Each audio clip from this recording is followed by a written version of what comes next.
আজকে আমার খুতবা দেওয়ার কথা ছিল মডেল মসজিদে। উলিপুর মডেল মসজিদে একজন খুতবা দেওয়ার জন্য দাওয়াত দিয়েছিল। তো তার দাওয়াত নিয়ে ঢাকা থেকে এসেছি।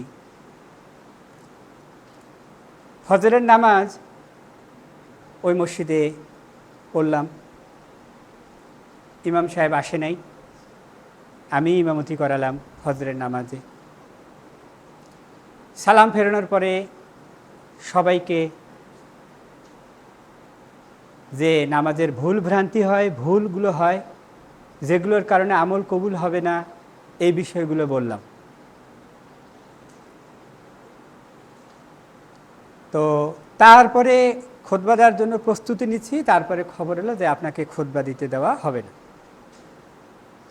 এটা তারা যদি গতকালকেই জানাতো তাহলে কালকে আমি রাতে আপনাদেরকে বলতে পারতাম। কারণ এখানে আমাদের 4-5টা মসজিদ আছে, 4-5টা মসজিদেই আমাদেরকে ডাকে। কিন্তু অনেক আগ্রহ সহকারে ওরা ডেকেছিল, রাজি হয়ে গেছিলাম। সকালবেলা ফজরের নামাজও ওখানে পড়ালাম, আলোচনাও হলো 6টা 6:30 পর্যন্ত। কিন্তু 10:30 11টার দিকে বলল যে আপনাকে খুতবা দিতে দেওয়া হবে। তো যেহেতু খুতবা দিতে দেওয়া হবে না, জোর করে আমরা খুতবা দেব না, কারণ আমরা শান্তিপ্রিয় মানুষ, ঝামেলার মধ্যে আমরা নাই। এই কারণে ভাবলাম যে না, আর ওখানে যাবই না, কারণ গেলে যদি কোনো একটা ঝামেলা হয়, এই কারণে আর ওখানে গেলাম না। সাথে সাথেই আপনাদেরকে জানালাম, এবং এই যে আল্লাহ আমাদেরকে এখানে নিয়ে এসছেন, এটা কি আল্লাহর পরিকল্পনার একটা অংশ? সূরা আল ইমরানে 54 নম্বর আয়াতে আল্লাহ বলছেন, মাকারু ওয়া মাকারাল্লাহ ওয়াল্লাহু খায়রুল মাকিরিন। আল্লাহ যে পরিকল্পনা করেন, এই আল্লাহর পরিকল্পনা সব থেকে উত্তম। এটা হয়তোবা আমাদের কাছে মনে হয় যে কেমন হলো, ভালো হলো না, এটা তো আমাদের পছন্দ হলো না। আল্লাহ সূরা বাকারা 216 নম্বর আয়াতে বললেন, ওয়া আসা আন তাকরাহু শাইয়াও ওয়া হুয়া খায়রুল লাকুম ওয়া আন তুহিব্বু শাইয়াও ওয়া হুয়া শাররুল লাকুম ওয়াল্লাহু ইয়ালামু ওয়া আনতুম লা তা'লামুন। পৃথিবীর মানুষ, অনেক কিছু তোমরা ভালোবাসো, কিন্তু ওইটা হয় না। ওটা এই জন্য হয় না যে তোমরা মনে করো এটা কল্যাণ, ভালো হবে, কিন্তু আসলে ওইটা তোমাদের জন্য অকল্যাণ হবে, খারাপ হবে। আবার কিছু জিনিস তোমরা অপছন্দ করো, ভালোবাসো না, কিন্তু ওটাই হয়ে যায়। তা আসলে ওইটা মনে করছো যে তোমাদের জন্য অকল্যাণ, আসলে অকল্যাণ না, ওটাই তোমাদের জন্য মঙ্গল। তো আমরা যেটা মনে করি ভালো, যদি সেটা না হয় তাহলে বুঝতে হবে না হওয়াটাই ভালো। আমরা যেটা করি মন্দ, যদি সেটা না হয় আল্লাহর পক্ষ থেকেই হয়, যে এটা হয়নি, এটাই আমাদের জন্য ভালো। ওয়াল্লাহু ইয়ালামু, এটা আল্লাহ জানেন, ওয়া আনতুম লা তা'লামুন, এটা তোমরা জানো। বিষয়টা আমি নির্বাচন করেছিলাম ধর্ম ব্যবসা। যারা খুতবা দিতে দেয়নি তারা ধর্মের নামে ব্যবসা করে, আর এই ব্যবসাটাকে আমি বাধা দিয়েছি। ধর্মের নামে তারা ব্যবসা করে, এই ব্যবসাটাতে তাদের সমস্যা হয়, এই কারণে তারা আর কথাই বলতে দেয় না। যে উনি কি বলেন কথা সত্য, কিন্তু বলতে দেওয়া যাবে না। তো সেই বিষয়টা একটু আজকে আমরা আলোচনা করব। আজকে আমাদের অল্প সময়ের খুতবার বিষয় ধর্ম ব্যবসা। ধর্মকে নিজের কাজে ব্যবহার করে ফায়দা লুটানোটাকেই আমরা বলি ধর্ম ব্যবসা। সূরা বাকারায় আল্লাহ সুবহানাহু ওয়া তাআলা 41 এবং 42 নম্বর আয়াতে বলেন, ওয়ালা তাশতারু বিআয়াতি সামানান কলিলা ওয়া ইয়্যায়া ফাত্তাকুন। তোমরা আমার আয়াতের বিনিময়ে তুচ্ছ মূল্য গ্রহণ করো না, এবং শুধুমাত্র তোমরা আমাকেই ভয় করো। তাহলে আল্লাহ কি বললেন? আমার আয়াতের বিনিময়ে তুচ্ছ মূল্য গ্রহণ করো না, এবং তোমরা শুধু আমাকেই ভয় করো। এই তাকওয়া খুবই গুরুত্বপূর্ণ বিষয়। এই তাকওয়া আছে যার, জান্নাত আছে তার। তাকওয়া নেই যার, জান্নাত নেই তার। সূরা মারিয়ামে 95 নম্বর আয়াতে আল্লাহ রাব্বুল আলামিন বলেন, ওয়া তিলকাল জান্নাতুল্লাতী নুরিসু মিন ইবাদিনা মান কানা তাকিয়া। এই জান্নাত আল্লাহ তৈরি করে রেখেছেন ওই মুত্তাকিদের জন্য। মুত্তাকি ছাড়া কেউ জান্নাতে যেতে পারবে না। পক্ষান্তরে যারা সত্যকে প্রকাশ করতে দেয় না, সত্য মানুষকে শুনতেই দেয় না, তারা মুত্তাকি নয়, তারা অন্য কিছু। সত্য হলো আলোর মতো, আলোকে কোনো দিক থেকেই আপনি কিন্তু আটকাতে পারবেন না। বদ্ধ করে রাখার চেষ্টা করবেন, যেদিকে ফাঁক পাবে সেই ফাঁক দিয়ে কিন্তু আলোর ছটা চলে যাবে। কোনোভাবেই আপনি আলোকে আটকাতে পারবেন না। সত্য হলো আল্লাহর মতো, আল্লাহ সত্য, হক, এবং আল্লাহর এই সত্য কথা কেউ যদি প্রসার না করতে দেয়, সে মুত্তাকি না, সে অন্য কিছু। সূরা মুহাম্মদে আল্লাহ রাব্বুল আলামিন বলেছেন 1 নম্বর আয়াতে, রাসূল সাল্লাল্লাহু আলাইহি ওয়াসাল্লামের নামে একটা সূরা আছে, সূরা মুহাম্মদ। সেই সূরার 1 নম্বর আয়াতে প্রথমে আল্লাহ বলেন, আল্লাযীনা কাফারু ওয়া ইয়াসাদ্দুনা আন সাবিলিল্লাহ আদাল্লা আমালাহুম। যারা কাফের, আল্লাযীনা কাফারু ওয়া ইয়াসাদ্দুনা, এবং তারা বাধা দেয়, আন সাবিলিল্লাহ, আল্লাহর রাস্তায়, সঠিক দিন ইসলাম প্রসার করার ক্ষেত্রে কাফেররা বাধা দেয়। কিন্তু দুঃখের সাথে বলতে হয়, বর্তমানে মুসলিমরা বাধা দেয়।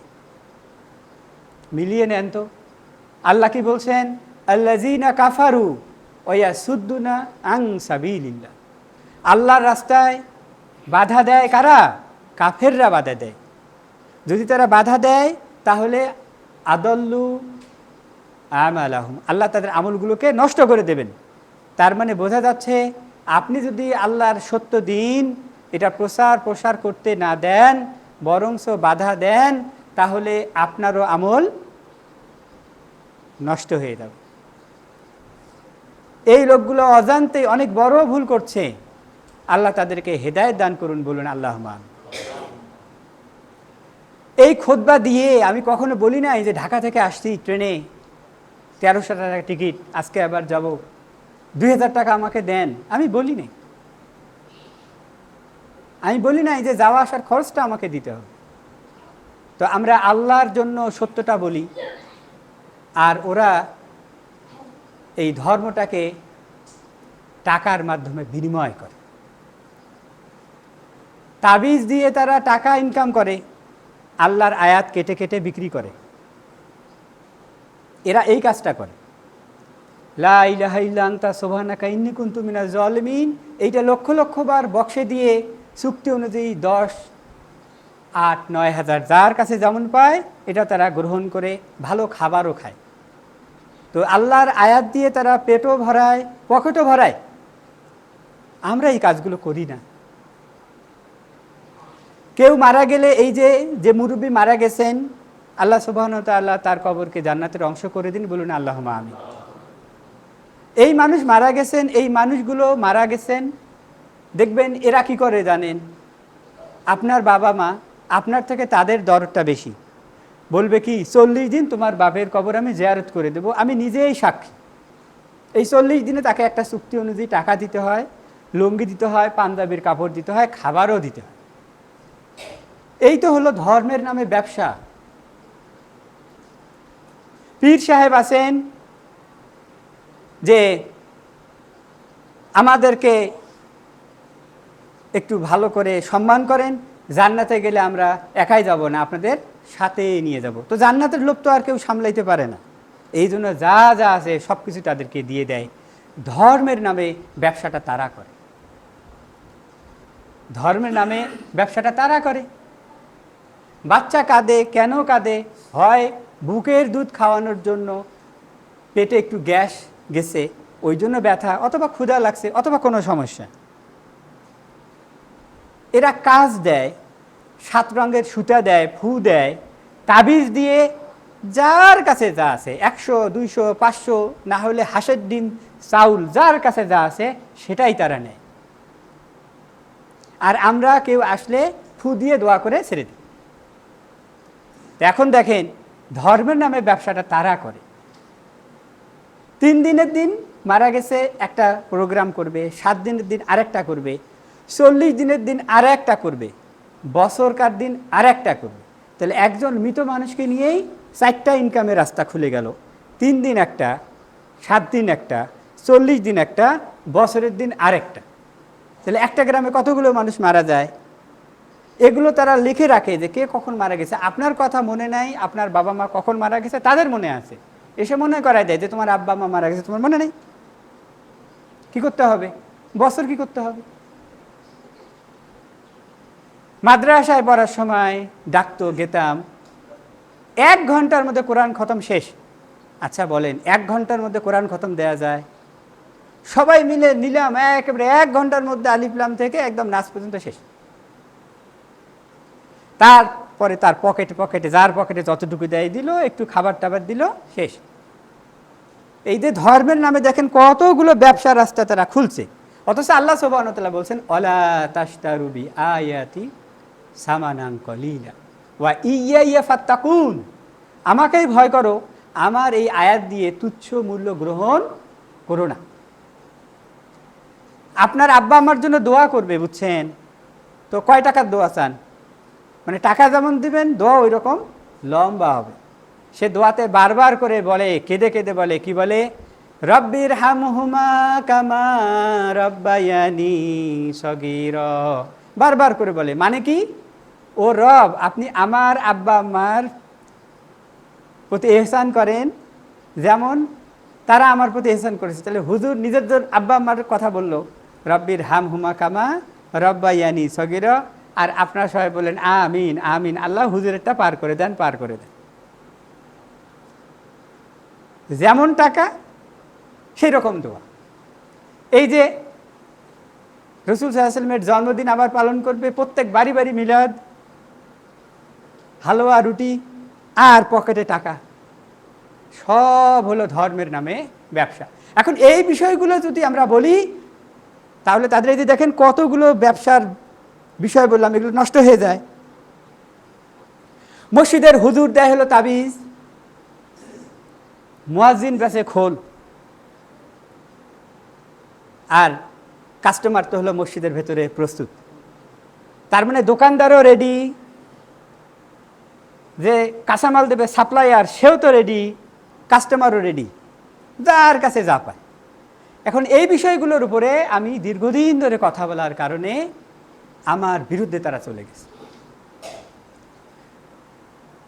আল্লাহ সুবহানাহু ওয়া তাআলা সূরা বাকারায় 174 এবং 175 নম্বর আয়াতে বলছেন, ইন্নাল্লাযীনা ইয়াকতুমুনা মা আনজালাল্লাহু মিনাল কিতাব ওয়া ইয়াশতারুনা বিহি সামানান কলিলা উলাইকা মা ইয়াকুলুনা ফি বুতুনিহিম ইল্লান নার ওয়া লা ইউকাল্লিমুহুমুল্লাহু ইয়াওমাল কিয়ামা ওয়া লা ইউযাক্কিহিম ওয়া লাহুম আযাবুন আলীম। নিশ্চয়ই যারা আল্লাহ যা নাজিল করেছে লুকাবে এবং আল্লাহর আয়াত দিয়ে এরকম ব্যবসা করবে, তুচ্ছ মূল্য গ্রহণ করবে। আল্লাহ নিষেধ করলেন, নিষেধ মানবে না, তাহলে এবার কি? কিয়ামতের মাঠে আল্লাহ তাদের সাথে কথাই বলবেন না। তা আল্লাহ যদি বিচার দিবসে কথা না বলেন তাহলে তার অবস্থান কি? জান্নাতে আর হবে না।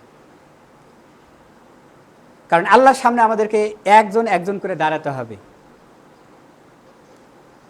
আল্লাহ তাদের সাথে কথা বলবেন না, ওয়ালা ইউযাক্কিহিম, এবং তাদের গুনাহগুলো আল্লাহ মাফ করবেন না। তাহলে কি হবে? ওয়ালাহুম আযাবুন আলীম, তাদের জন্য আছে অত্যন্ত কষ্টদায়ক আযাব। সম্মানিত মুসল্লি কিরাম, আপনি কবরে যাবেন, আপনার কবরে আপনিই যাবেন, এই মুফতি যাবে না, এই মুহাদ্দিস যাবে না, আপনার ইমাম যাবে না, আপনার বাবা যাবে না, আপনার মা যাবে না, আপনার স্ত্রী যাবে না, আপনার সন্তান যাবে না, আপনার কবরে আপনাকেই যেতে হবে। এভাবে আপনাদেরকে ভুলের উপর রাখছে তারা। এই ভুলের উপরে যদি আপনি থেকে মারা যান, কিয়ামতের মাঠে বলবেন আল্লাহ এরা আমাদেরকে ভুল বোঝাইছে, আল্লাহ এদেরকে শাস্তি দেন, আমাদেরকে জান্নাতে দেন। এইটা বলার কোনো সুযোগ নেই। বরঞ্চ দুজনকারের জন্য জাহান্নাম। তখন আল্লাহর কাছে বলবে, রাব্বি আতিহিম দিফাইনি মিনাল আযাব, ও আল্লাহ তাহলে এদেরকে ডাবল শাস্তি দেন। কেন? একগুণ নিজের জন্য, আরেকগুণ আমাদেরকে ভুল করাইছে তার জন্য। রাব্বি আমাদেরকে আরিনি, আল্লাহ তাদেরকে আমাদেরকে দেখাই দেন তাহতা আকদামিনা, আমরা তাদেরকে পায়ের নিচে ফেলে একটা ডলা দেব, অপমান করে ছেড়ে দেই তাদেরকে। তো আমি ডক্টর মোহাম্মদ মমিনুল ইসলাম, ইউনিভার্সিটির প্রফেসর, ইসলাম বিক্রি করে 2 টাকা ইনকাম করতে হবে ওইটা তো আমার নিয়তে নাই। এলাকার মানুষ যেন সঠিকটা পায়, সঠিকটা জানে, সেটা হলো আমার নিয়ত। কিন্তু সাধারণ মানুষগুলোকে এরা একেবারেই এরকম করে রাখছে কি, এই ইহুদির দালাল, এই হলো ইহুদির দালাল। তো ইহুদিরা তাদের তাওরাত বিক্রি করে খেত, ইহুদিরা তারা আল্লাহর কিতাবে যা আছে সেটা লুকাইতো, ইহুদিরা ধর্মের ব্যবসা করত। তো এই ধর্মের ব্যবসা যদি কেউ করে, সেও কিন্তু ইহুদির দালাল। তা আমি ওয়াজ করে কারো কাছে টাকা চুক্তি করে নেই না, খুতবা দিয়ে টাকা নেই না, তাবিজ দিয়ে টাকা নেই না, কাউকে ফু দিয়ে টাকা নেই না, দাওয়াতটা আমি খাই না। তাহলে আমি কেমন করে দালাল হইলাম? তাহলে থুতু উপরের দিকে ফেললে থুতু কোথায় পড়ে? থুতু কোথায় পড়ে? নিচের গায়ে পড়ে। তো কি হবে? রাব্বুল আলামিন সাক্ষী, এই যে সত্য প্রকাশে বাধা দিল, আমি তাদের জন্য একবারও বদদোয়া করি নাই যে এর মধ্যে কল্যাণ আছে। আমি তাদের জন্য দোয়া করেছি, ইনশাআল্লাহ একদিন তারা বুঝবে, আল্লাহ তাদেরকে হেদায়েত দিবেন ইনশাআল্লাহ। আল্লাহ যেন তাদেরকে হেদায়েত দান করেন, বলেন আল্লাহুম্মা আমিন। তবে হেদায়েতের আগে একটা বিষয় আছে, সেটা হলো বাসিরা। তাহলে হেদায়েতের আগে আসলে বাসিরা, আপনাকে আগে বুঝতে হবে কোনটা ভালো কোনটা মন্দ। যদি আপনি জেগে জেগে ঘুমান, কেউ আপনাকে ঘুম থেকে তুলতে পারবে না, কারণ আপনি তো ঘুমানি নাই। তাই আপনি চোখ বন্ধ করে আছেন, কেউ ডাকলে আপনি উঠবেন না, কারণ আপনি ঘুমান নাই। আর সত্যিকার অর্থে আপনি যদি ঘুমান আর আপনাকে যদি কেউ ধাক্কা দেয়, আপনি ঠিকই উঠবেন। তো বাসিরা মানে হলো যে আমি আমার কল্যাণটা চাই, আমি সত্যটা জানতে চাই, আমি হেদায়েত পেতে চাই, আমি আমার ভালোটা চাই। এই বুঝ যদি আপনার না হয়, আপনি তো সত্যটা নেবেন না। হেদায়েত তো পরের ব্যাপার, আগে বাসিরা তারপরে হেদায়েত। ওয়াল্লাযীনা ইহতাদাউ যাদাহুম হুদা ওয়া আতাহুম তাকওয়াহুম, সূরা মুহাম্মদ আয়াত নম্বর 17। আল্লাহ বলছেন, যারা হেদায়েত চায় আল্লাহ তাদের হেদায়েত বাড়িয়ে দেন এবং তাদেরকে আল্লাহ তৌফিক দেন তাকওয়াবান হওয়ার জন্য, বলেন সুবহানাল্লাহ। আর এই মুত্তাকি ছাড়া কেউ জান্নাতে যাবে না। এই যে আমি আপনাদেরকে অল্প সময়ে ধর্মের ব্যবসার কথা বললাম, এটা হলো প্রত্যন্ত অঞ্চলে যারা বেশি দূর আগায় নেই তাদের কথা বললাম। আল্লাহ আমাকে 11টা দেশ ঘোরার তৌফিক দিয়েছে, 11টা। তা আমার দৃষ্টিভঙ্গি আর আপনার দৃষ্টিভঙ্গি তো কখনো এক হবে না। 2 সপ্তাহ আগে ঢাকার ওয়েস্টিনে একটা ইন্টারন্যাশনাল কনফারেন্স ছিল, বিদেশিরা ছিল, রাষ্ট্রের অনেক অ্যাম্বাসেডররা ছিল, রাষ্ট্রের সরকারি পর্যায়ের অনেক বড় বড় স্টেট মিনিস্টার পর্যায়ের অনেকেই ছিল, উপদেষ্টা পর্যায়ের অনেকে ছিলেন। 100 জন বাছাই করা মানুষ সেখানে যাওয়ার জন্য সবাই চেষ্টা করে। সেই প্রোগ্রামে অনেকে যারা আমার ভিডিওটা দেখছেন, সেখানে আমি হলাম প্রধান বক্তা। আমার কথা শুনতে গেলে টাকা দিয়ে তাদেরকে শুনতে হয়। আর উলিপুরের মানুষ, আমি এলাকার ছেলে, এলাকার বাচ্চা কাচ্চাদের কল্যাণের জন্য কিছু কথা বলবো, তোমরা আমাকে কথাই বলতে দিলে না। এটা কি কথা হয়? এটা কখনো হয়? এটা চিন্তা করার মতো ব্যাপার। তো এদের জ্ঞান নাই, আল্লাহ তাদেরকে জ্ঞান দান করুন, বলেন আল্লাহুম্মা আমিন। এই জ্ঞান দিলে চোখ খুলে যাবে, তখন বুঝবে কোনটা সত্য মিথ্যা, তখন ডাকবে। কিন্তু চোখ যদি না খুলে যায়, ততক্ষণ পর্যন্ত ওভাবেই সে থাকবে। কিন্তু এখন আমি আপনাদেরকে আরেকটা জিনিস বলবো, যারা একটু জ্ঞানী তারা কিভাবে ধর্মের ব্যবসা করতেছে অল্প সময়ে, সম্মানিত মুসলিম কিরাম। কেন? এটা খুবই গুরুত্বপূর্ণ। সূরা আল ইমরান আয়াত নম্বর 19, ইন্না দীনা ইনদাল্লাহিল ইসলাম, আল্লাহর কাছে দিন হলো ইসলাম। সূরা আল ইমরান আয়াত নম্বর 85, আমান ইয়াবতাগি গায়রাল ইসলামি দীনান ফালা ইউকবালা মিনহু ওয়া হুয়া ফিল আখিরাতি মিনাল খাসিরিন। এই ইসলাম ছাড়া অন্য কোনো দিন কেউ যদি অন্বেষণ করে বা চেষ্টা করে আল্লাহ কবুল করবেন না। সূরা শুরা আয়াত নম্বর 13, শারা আলাকুম মিনাদ দ্বীন, এটাই হলো দিন, যেটা হলো শরিয়া। শারা আলাকুম মিনাদ দ্বীন মা ওয়াসা বিহি নূহা ওয়াল্লাযী আওহাইনা ইলাইকা ওয়া মা ওয়াসাইনা বিহি ইব্রাহিমা ওয়া মূসা ওয়া ঈসা আন আকিমুদ্দীনা ওয়া লা তাতাফারাকু ফীহি। আল্লাহ এই দিনকে আমাদের জন্য বিধিবদ্ধ করে দিয়েছেন, এর উপরে আর অন্য কোনো বিষয় নাই, এর উপরে আমাদেরকে থাকতে হবে। এবং এইটা রাসূল সাল্লাল্লাহু আলাইহি ওয়াসাল্লামকে আল্লাহ ওহী করেছেন। যেমন আল্লাহ এটা ওহী করেছিলেন গুরুত্বপূর্ণ সবাইকে, তবে এখানে আল্লাহ বেছে বেছে পাওয়ারফুল কিছু নবী রাসূলকে বলছেন। নূহ আলাইহিস সালাম প্রথম রসুল, ঈসা আলাইহিস সালাম পাওয়ারফুল রসুল, ইব্রাহিম আলাইহিস সালাম পাওয়ারফুল রসুল, দেখেন মূসা আলাইহিস সালাম পাওয়ারফুল রসুল। এই আয়াত দিয়ে আজকে মানুষদেরকে বোঝানো হচ্ছে কি, কিছু মানুষ যে আপনারা দিন কায়েম চান না, চাই দিন কায়েম যদি চান তাহলে এই মার্কায় আপনি ভোট দেন, তাহলে দিনটা কায়েম হয়ে যাবে। এই যে দেখেন আল্লাহকে এখানে বলছেন যে ভোট দিয়ে তোমরা দিন কায়েম করো। এইখানেই দেখেন মানুষদেরকে সেন্টিমেন্টে হিট করে তারা চাচ্ছে আসলে ভোট ব্যবহার করতেছে কোরআনের আয়াত। এটাই হলো ধর্মকে নিজের পক্ষে ব্যবহার করা।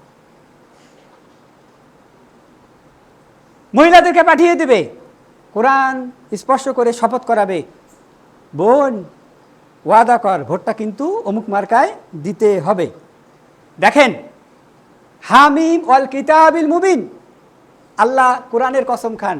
আল্লাহ যেহেতু কোরআনের কসম খান, আর অন্য কেউ আর কোরআনের কসম খেতে পারবে না। কেউ যদি খায় সেটা হবে শিরক। তাহলে এরা দিন কায়েমের জন্য মাঠে ময়দানে নিজের নামছে, বউ বেটিকে নামিয়ে দিয়েছে, তবে তারা দিনের আসল জিনিস তাওহীদ এটাই জানে না। আর আপনার বেটি ফাসিকে তলে তলে সবাইকে এরকম করে ওয়াদা দিয়ে শিরক করাচ্ছে। আমরা যদি তাদের বিরুদ্ধে বলি আমরা হলাম শত্রু। চিন্তা করার মতো ব্যাপার।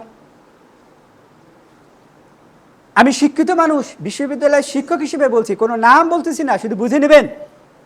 নাম বলার দরকার নেই, কোনো দলেরও নাম বলার দরকার নেই, শুধু বুঝে নেবেন। এখন প্রশ্ন হলো, রাসূল সাল্লাল্লাহু আলাইহি ওয়াসাল্লাম মক্কায় এই যে জেল জুলুম, এই যে মায়ের পিঠ, আবু জেহেল উতবা সাইবা এরা কি বলে নাই?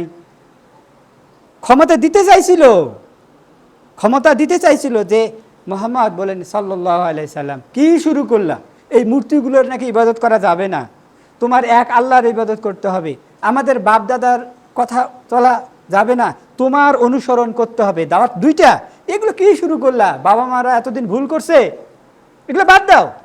ও বুঝছি ক্ষমতা চাও, পাওয়ার চাও, তাহলে আমরা তোমাকে ক্ষমতা দিয়ে দেই, তুমি আমাদের রাজা হয়ে থাকো। দেখেন ক্ষমতা দিয়েছিল, সুন্দরী রমণীদেরকে কার পছন্দ শুধু দেখাই দাও, আমরা তার সাথে তোমার বিয়ে দিয়ে দেব। কত টাকা পয়সা দরকার তোমার, আমরা সব গোত্র মিলে টাকা পয়সা তোমাকে একদম ভাসায় দেব। তো সবে তো তারা দিতে চেয়েছিল, রাসূল সাল্লাল্লাহু আলাইহি ওয়াসাল্লাম তো নেননি। তিনি চেয়েছেন মানুষ এক আল্লাহর ইবাদত করবে, এটাই হলো দিন। নূহ আলাইহিস সালাম কোন দেশের রাজা ছিলেন? ছিলেন না, ক্ষমতা পান নাই তিনি। ইব্রাহিম আলাইহিস সালাম একাই তো, বাপও বিরুদ্ধে, তিনিও ক্ষমতা পান নাই। ইব্রাহিম আলাইহিস সালাম পান নাই, বাপও তার বিরুদ্ধে। ঈসা আলাইহিস সালাম তো পারলেন না, আল্লাহ তাকে তুলে নিলেন। মূসা আলাইহিস সালাম কিন্তু পালিয়ে গেলেন, আল্লাহর হুকুমে হিজরত করলেন। পেছনে ফেরাউন ডুবে মরল, রাজ্য ফাঁকা, তিনি কিন্তু আর ব্যাক করেন নাই। এই একই আয়াত দিয়ে আপনারা বোঝেন না, অন্ধ অন্ধকে রাস্তা দেখায় যে আপনাদেরকে দিন কায়েম করতে হবে। অবশ্যই দিন কায়েম করতে হবে। একটা উদাহরণ দেই, যদি বিবাহিত কেউ জিনা করে তার শাস্তি হলো একদম গেরে, বুক পর্যন্ত গেরে ঢেলাইতে ঢেলাইতে তাকে মেরে ফেলা, তাই না? আজকে রাতে কত কোটি কোটি জিনা হয়েছে, সবাইকে যদি আপনি এরকম করে মেরে ফেলেন, মানুষ পাবেন না, মানুষ পাবেন না। চুরি করলে হাত কেটে ফেলতে হবে। কত কোটি কোটি টাকা বাংলাদেশে চুরি হয়েছে, কতগুলো চোরের হাত কাটা যাবে, আপনি হাতে খুঁজে পাবেন না, পাবেন না আপনি। তো এখন মানুষ তো তৈরি না, আর আজকে আপনি ক্ষমতায় বসে গেলেন, কালকে আপনি লক্ষ লক্ষ মানুষকে একদম পুঁথিয়ে পাথর মেরে মারতে হবে। এই মানুষগুলো আপনার তখন বিরুদ্ধে চলে যাবে, আপনাকে টেনে আপনাকে শেষ করে দেবে। আগে তো অধিকাংশ মানুষকে আগে এই দিনের জ্ঞান দিতে হবে, মানুষ তৈরি হবে, তারপরে ওই মানুষগুলো দিকেই আপনি দিন কায়েম করবেন। মানুষে প্রস্তুত না, আর আপনি দিনটা কায়েম করবেন কি দিয়ে? 2, আল কোরআনকে সংবিধান চান, ভালো কথা।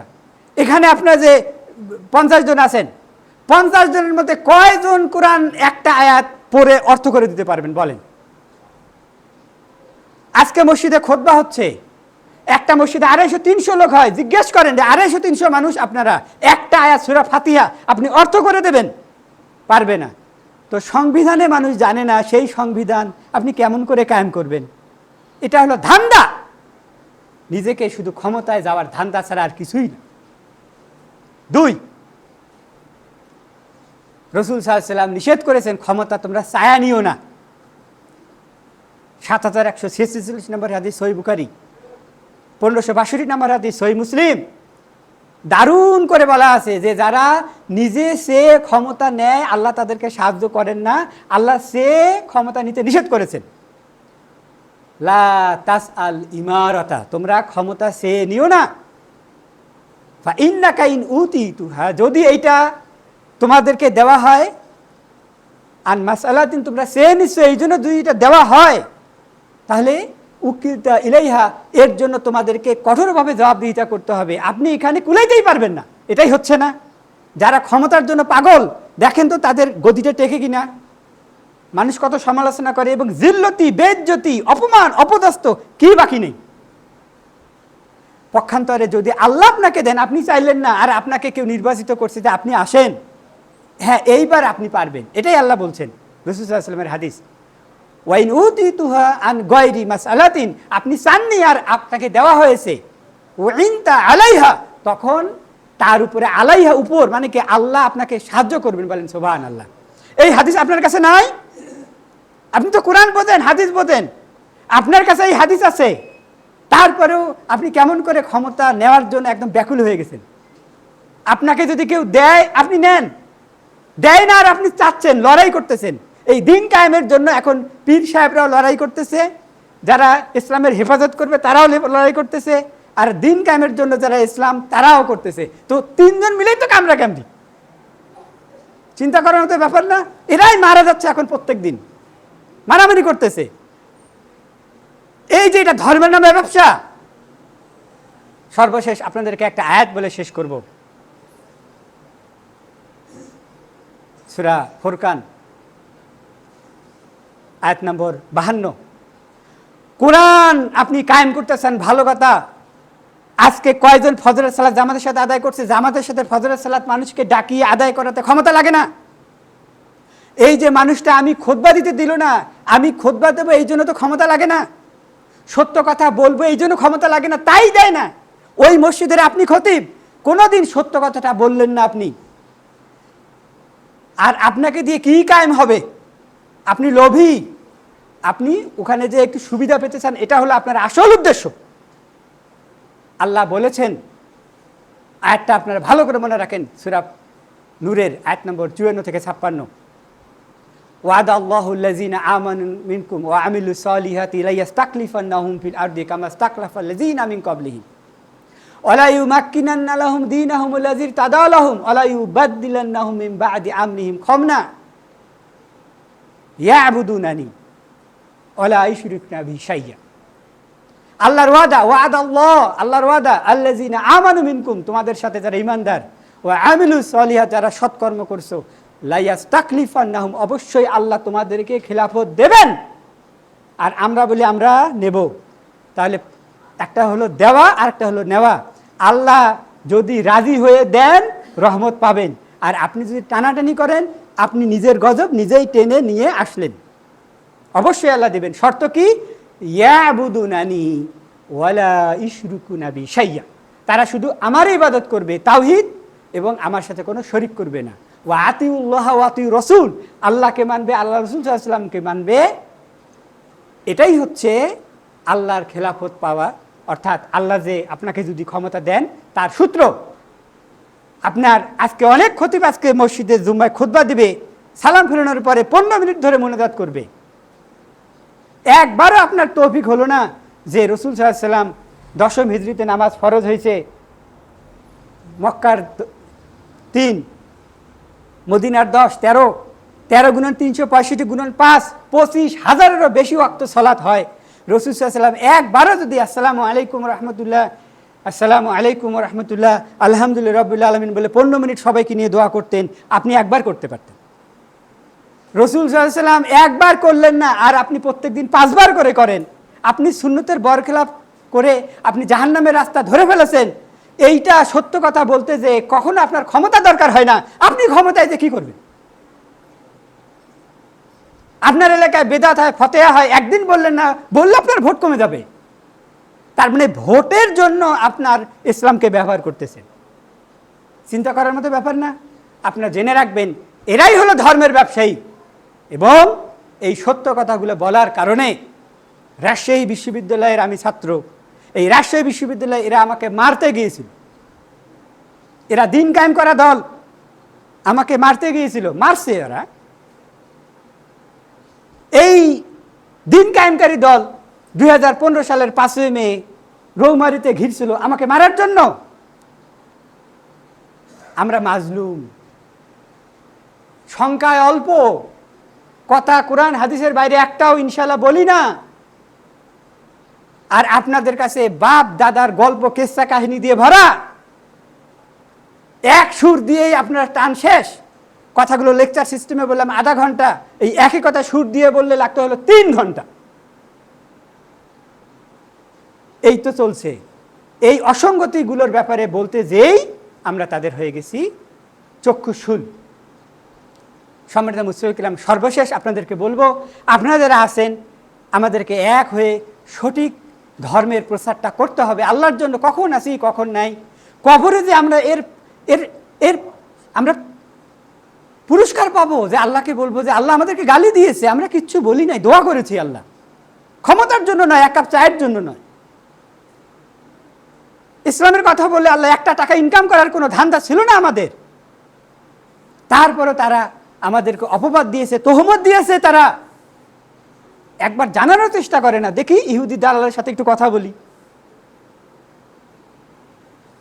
সুতরাং এই ধর্মের নামে ব্যবসা থেকে আপনাদেরকে সাবধান করলাম। সামনে নির্বাচন আসছে,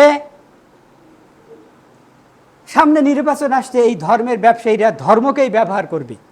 যারা ধর্মকে ব্যবহার করে না, যারা বলে যে আমরা শরিয়া আইন মানি না, এরাও ইসলামকে ভঙ্গ করে ফেলে। শরিয়া মানে ইসলাম, এটাকে আইন মানেন না মানে আপনি মুসলিম না, মুসলিম থেকে খারিজ হয়ে যান। না বুঝে বলে থাকলে আস্তাগফিরুল্লাহ বলেন, না বুঝে বলে থাকলে আপনি আল্লাহর কাছে ক্ষমা চান, কারণ হায়াতে থাকতে আল্লাহর কাছে ক্ষমা চান। তাহলে দেখেন, সর্বশেষ যে খুতবায় আমি আপনাদেরকে সর্বশেষ যে কথাটা বলবো, এই যে আমাদের আধা ঘন্টার খুতবায় কোনো ব্যক্তির নাম বলিনি, কোনো দলের নাম বলিনি, কোনো গোষ্ঠীর নাম বলিনি, নিরপেক্ষভাবে কিছু কথা বললাম। আমি বিশ্ববিদ্যালয়ের শিক্ষক, 11টা দেশ আল্লাহ আমাকে ঘোরার তৌফিক দিয়েছে। দেশের পড়াশোনা, বিশ্বের পড়াশোনা আল্লাহ শেষ করার তৌফিক দিয়েছে। একবার আপনার কমন সেন্স নাই, you have no common sense, যে মানুষটা আমাদের এলাকায় মানুষ, সে কেমন করে আমাদেরকে ভুল পথে পরিচালিত করতে পারে। যদি ভুল করে তাহলে আমরা তাকে ঠিক করি। সুতরাং যারা ধর্মকে ব্যবহার না করে কথা বলে তারা বেশি নিরাপদ, আর যারা ধর্মকে ব্যবহার করে নিজের দিকে টানে তারা আরো বেশি ক্ষতিকর। এও ফাসেক, ও ফাসেক, এও গুনাহগার, এও গুনাহগার। কিন্তু ধর্মকে যারা ব্যবহার করে, এটা আল্লাহর জিনিস, ইন্নাদ দীনা ইনদাল্লাহিল ইসলাম, এটা আল্লাহর জিনিস। এটাকে আপনি ব্যক্তিগতভাবে কাজে ব্যবহার করতে পারেন না। এটা যেমন আছে ওভাবেই রাখবেন, এরা আরো বেশি অপরাধী। সাবধান থাকবেন ধর্ম ব্যবসায়ীদের থেকে। আর পরস্পরের জন্য দোয়া করবেন, একসাথে থাকবেন, সুন্দর আচরণ প্রদর্শন করবেন। ওরা গালি দিয়েছে, আমরা হাসি মুখে তাদেরকে ভালো বুলি দিলাম। ওরা দিয়েছে গালি, আমরা দিলাম দোয়ার বুলি, যে আল্লাহ যারা আজকে সত্য কথা বলতে দেয়নি, আল্লাহ আপনি তাদেরকে সত্যের পথে কবুল করেন, বলেন আল্লাহুম্মা আমিন। আল্লাহ যারা আমাদেরকে গালি দিয়েছে তাদেরকে আপনি হেদায়েত দেন, বলেন আল্লাহুম্মা আমিন। ওয়া আখিরু দাওয়ানা আনিল হামদুলিল্লাহি রাব্বিল আলামিন। সুবহানাকা আল্লাহুম্মা বিহামদিক আশহাদু আল্লা ইলাহা ইল্লা আনতা আস্তাগফিরুকা ওয়া আতুবু ইলাইক সুবহানা রাব্বিকা রাব্বিল ইজ্জাতি আম্মা ইয়াসিফুন ওয়া সালামুন আলাল মুরসালিন আলহামদুলিল্লাহি রাব্বিল আলামিন। আসসালামু আলাইকুম ওয়া রাহমাতুল্লাহি ওয়া বারাকাতুহু।